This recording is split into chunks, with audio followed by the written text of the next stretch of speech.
नमस्ते। आप देख रहे हैं 4 PM न्यूज नेटवर्क और मैं हूं डॉक्टर लक्ष्मण यादव। विश्वविद्यालय, स्कूल, कॉलेज बहस मुबाहिसा के केंद्र होते हैं। वाद विवाद संवाद के एक खुले परिसर होते हैं। और जब बात विश्वविद्यालयों की हो तो उसका नाम ही विश्वविद्यालय है। यूनिवर्सिटी, यूनिवर्स से बना है। विश्वविद्यालय ग्लोबल नॉलेज के केंद्र होते हैं। इसलिए विश्वविद्यालय में हर प्रकार की चीजें सिलेबस में पढ़ाई जा सकती है। लेकिन क्या विश्वविद्यालय में मनुस्मृति जैसा ग्रंथ पढ़ाया जाना चाहिए? अब आपको आश्चर्य होगा, और आश्चर्य इस बात के लिए होगा कि दिल्ली विश्वविद्यालय अपने यहां के कानून के विद्यार्थियों के लिए मनुस्मृति को सिलेबस में लगाने जा रहा है। आज के वीडियो में जरा इसका विश्लेषण करते हैं। इसका पक्ष क्या है, प्रतिपक्ष क्या है, और इसके मायने क्या है, और कैसे इस पूरे डिस्कोर्स को देखा जाना चाहिए।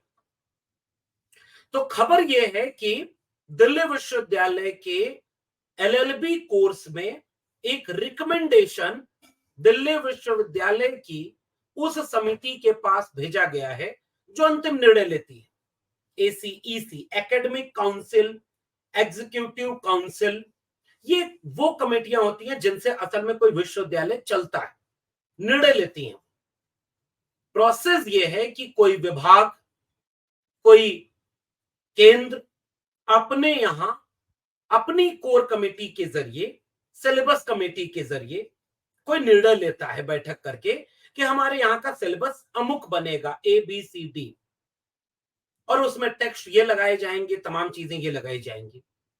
और उस बात को जब वो विभाग के स्तर पे, केंद्र के स्तर पर पास कर लेता है, तो वो विश्वविद्यालय चलाने वाली उन सर्वोच्च कमेटियों को भेजता है जो उसमें मोहर लगाती हैं, ठप्पा लगाती हैं, पास करती हैं। दिल्ली विश्वविद्यालय के एलएलबी के कोर्स में, यानी डीयू के विधि संकाय पे मनुस्मृति को शामिल करने के लिए विधि संकाय ने पूरी योजना बनाई।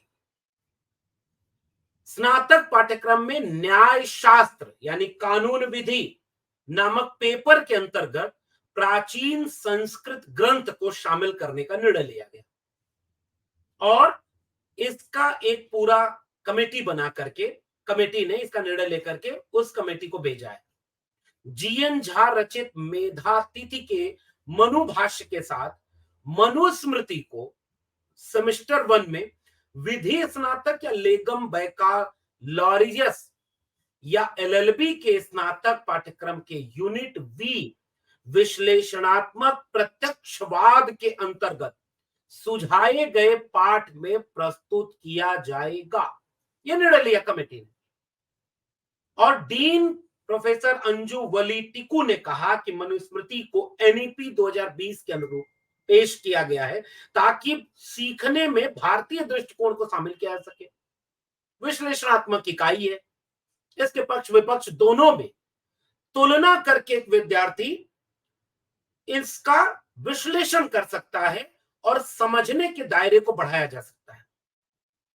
इंडियन एक्सप्रेस में खबर छपी, फिर और अलग अलग पोर्टल पे लगी कि अब दिल्ली विश्वविद्यालय में मनुस्मृति पढ़ाई जाएगी। मनुस्मृति क्या है? मनुस्मृति क्या 2024 के दिल्ली विश्वविद्यालय जैसे एक विश्वविद्यालय में मनुस्मृति पढ़ाया जाना चाहिए? तो आप कहेंगे कि इसमें क्या आपत्ति है कि विश्वविद्यालय में तो हर सिलेबस हो और उस सिलेबस को क्रिटिकल ढंग से एनालाइज किया जाए, और ये कहा जाए कि अच्छा ये कोर्स में टेक्स्ट लगाया गया है तो इसके पक्ष या विपक्ष में विश्लेषण करके हम एक डिबेट खड़ी कर सकते हैं और आने वाली नई पीढ़ी को एक नया संदेश दे सकते हैं कि ये मनुस्मृति में लिखा गया, ये भारत की प्राचीन परंपरा है। मुझसे अगर आप मेरी राय पूछेंगे तो मैं तो कहूंगा अच्छा है कि देश के लोग जाने, वो नई पीढ़ी जाने, जिनको आज कई बार लगता है कि जाति तो खत्म हो गई है साहब, जाति तो मेरिट के आगे खत्म, और देखो हम सब एक थाली में बैठ के खाते हैं, जाति तो कभी रही ही नहीं, जाति तो अंग्रेजों की बनाई हुई है, जाति तो इस देश में काम ही नहीं करती रही। ये तर्क कम से कम खत्म होगा अगर वो लोग ये जानेंगे। दूसरी तरफ नई पीढ़ी को पता चलेगा कि आज से हजारों साल पहले इस देश का संहिता जो ग्रंथ बना वो कैसे जातियों में बांटता है। और जरा पढ़े ये देश कि महिलाओं के लिए मनुस्मृति में क्या लिखा है, शूद्रों के लिए मनुस्मृति में क्या लिखा है, इस देश के वंचित शोषित कमेरा लोगों के लिए मनुस्मृति में कितनी आपत्तिजनक अमानवीय गैर बराबरी से भरी हुई चीजें मनुस्मृति में लिखी हैं। तो मुझसे अगर आप पूछेंगे तो मैं कहूंगा कि विश्वविद्यालय में के सिलेबस में शामिल हो। लेकिन फिर मैं आपसे एक सवाल और पूछूंगा कि इसी दिल्ली विश्वविद्यालय में जब 300 रामायण किसका ग्रंथ था?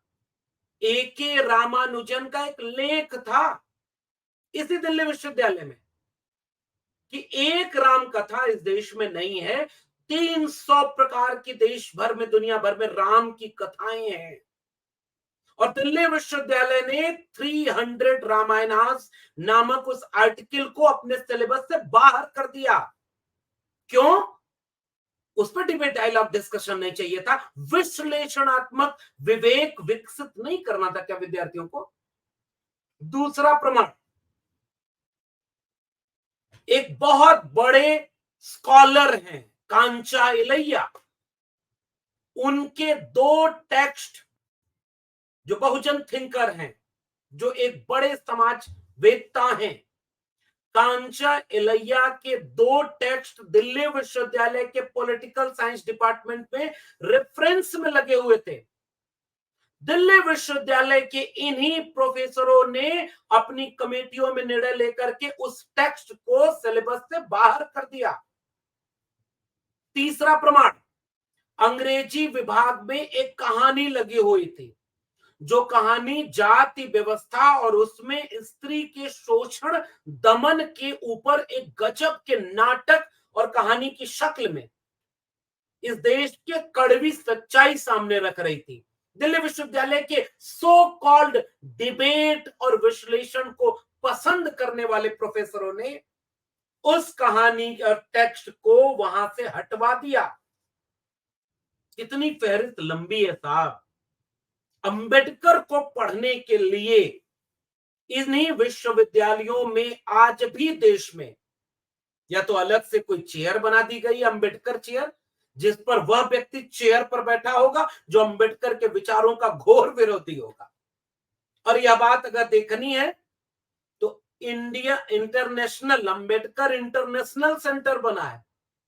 और कई लोग जब वहां कार्यक्रम कराने जाते हैं तो अगर आरएसएस और संघ की मोहर नहीं लगी है तो आप कार्यक्रम नहीं करा पाएंगे। ऐसे लोग अंबेडकर चेयर के हेड बनाए जाते हैं, या उनका मिजाज वो होता है ताकि अंबेडकर पर खुल के बात न करें कि इसी मनुस्मृति को डॉक्टर भीमराव अंबेडकर ने क्यों जलाया था।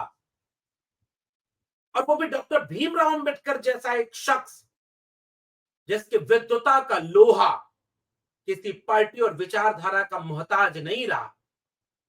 उसके कुछ text, annihilation of caste, caste in India, riddles in Hinduism, अकेले इतने भारी हैं कि कई मनुस्मृतियों का इलाज कर सकते हैं। तो जिस पाठ्यक्रम में कमेटी में मनुस्मृति को डिबेट के लिए, विश्लेषण के लिए टेक्स्ट बुक में लगाया जा रहा है, क्या यही विश्वविद्यालय अंबेडकर के उस क्रिटिक को भी उसी सिलेबस में वहीं पर साथ में पढ़ाएगी क्या? और अगर आप उस क्रिटिक को नहीं पढ़ा रहे तो कौन सा क्रिटिकल सेंस डेवलप करेंगे आप मनुस्मृति से? उस मनुस्मृति से जिस मनुस्मृति में लिखा हुआ है कि महिलाओं को बचपन में पिता के अधीन, जवानी में पति के अधीन और बुढ़ापे में पुत्र के अधीन होना चाहिए, गुलाम होना चाहिए। आजादी महिलाओं को बिगाड़ती है, असूर्यम पश्चा। उसी मनुस्मृति में लिखा है कि अगर शूद्र चोरी करे तो उसके लिए सजा है हत्या, और ब्राह्मण चोरी करे तो उसके लिए कोई सजा मुहल्ल नहीं है। जाति देखकर सजा देने वाले ग्रंथ का नाम है मनुस्मृति। जाति देख करके अधिकार देने वाले ग्रंथ का नाम है मनुस्मृति। लैंगिक और जातिगत आधार पर शिक्षा पाने और शिक्षा से रोकने की संहिता बनाने वाली किताब का नाम है मनुस्मृति। इस देश में अगर सबसे बुरा अगर कोई टेक्स्ट है तो वो मनुस्मृति है, याद रखिएगा। और वह मनुस्मृति का मतलब क्या होता है? कई संहिताएं लिखी गई। बहुत सारे लोग ये कहते हैं कि जाति, इस देश में जातियां तो केवल अंग्रेजों की बनाई हुई हैं। तो मनुस्मृति कब की लिखी? किसी अंग्रेज ने लिखी है क्या? मनुस्मृति में जाति के नाम पर गैर बराबरी के श्लोक भरे पड़े हैं। कभी फुर्सत में एक एक करके आपको पढ़ाऊंगा जरूर। तो जरा इस बात को विचार करिए कि एक विश्वविद्यालय, जिसे हम इस बात के लिए गलत नहीं कह सकते कि वो सिलेबस में क्या लिखता है, जैसे अगर वो सावरकर का 2 टेक्स्ट रखता है तो उसके ठीक बगल में अंबेडकर का 2 टेक्स्ट रखता है कि नहीं? अगर वो केवल सावरकर को शामिल कर रहा है, उसके बगल में अंबेडकर को शामिल करने की उसे हिम्मत नहीं है। अगर वो गोडसे को पढ़ाना चाहता है और बगल में गांधी का टेक्स्ट नहीं लगा है, अगर वो इस देश में हेडगवार और गोलवलकर का टेक्स्ट पढ़ाना चाहता है, तो भी मैं स्वागत करूंगा कि बनाओ संघियों सिलेबस, सारे संघ के विचारकों को उसमें शामिल करो। बस उसके बगल में ज्योतिबा फूले और ईवी रामासामी नायकर पेरियार का भी टेक्स्ट रखना। विश्वविद्यालय का मतलब ओपन डिबेट फॉर ऑल होती है। हिम्मत तुमसे A.K. रामानुजन का 300 रामायणार्थ इसी दिल्ली विश्वविद्यालय में स्वीकार नहीं हुआ। इसी दिल्ली विश्वविद्यालय में महिलाओं की स्थिति पर लिखा हुआ एक नाटक अंग्रेजी विभाग में स्वीकार नहीं हुआ। डिबेट डायलॉग उस पर भी करा लेते। कांचा इलैया का टेक्स्ट इसी दिल्ली विश्वविद्यालय ने निकाला, तब क्यों डिबेट डायलॉग डिस्कशन नहीं करना था? और ये वही दिल्ली विश्वविद्यालय है जो हिंदू अध्ययन केंद्र बनाता है, और जब उसका उद्घाटन दिल्ली विश्वविद्यालय करता है तो कैंपस के भीतर यज्ञ कराता है और दिल्ली विश्वविद्यालय का कुलपति वहां पुजारी की तरह बैठा रहता है। कल्पना करके देखो, वहां मुस्लिम अध्ययन केंद्र, बौद्ध अध्ययन केंद्र है वहां पर दिल्ली विश्वविद्यालय में, और वो दिल्ली विश्वविद्यालय के सबसे खराब स्थिति में अगर कोई संस्थान होगी तो बौद्ध अध्ययन केंद्र है। कभी आपने देखा है बौद्ध भिक्षुओं का कोई बौद्ध कार्यक्रम दिल्ली विश्वविद्यालय में? कभी जैन कार्यक्रम का एक स्कूल ऑफ जैनिज्म बनाते, स्कूल ऑफ अंबेडकरिज्म बना करके अंबेडकर के विचारों पर सेमिनार अगर आप दिल्ली विश्वविद्यालय में आज की तारीख में कराने जाएंगे तो आपको कमेटी की जगह नहीं मिलेगी, आपको कार्यक्रम की अनुमति नहीं मिलेगी। और उसी दिल्ली विश्वविद्यालय में राम मंदिर और मंदिर के नाम पर, हिंदुइज्म के नाम पर, हिंदू मुस्लिम के नाम पर दर्जनों सेमिनार करवाए जा रहे हैं, और वहां के लोग मनुस्मृति पढ़ाएंगे। पढ़ा लेते। हम तो चाहते हैं कि तुम पढ़ाओ, हम तो चाहते हैं कि बंच ऑफ थॉट को भी विश्वविद्यालयों में पढ़ाओ, लेकिन हम चाहते हैं कि गुलामगिरी को भी विश्वविद्यालय में पढ़ाओ।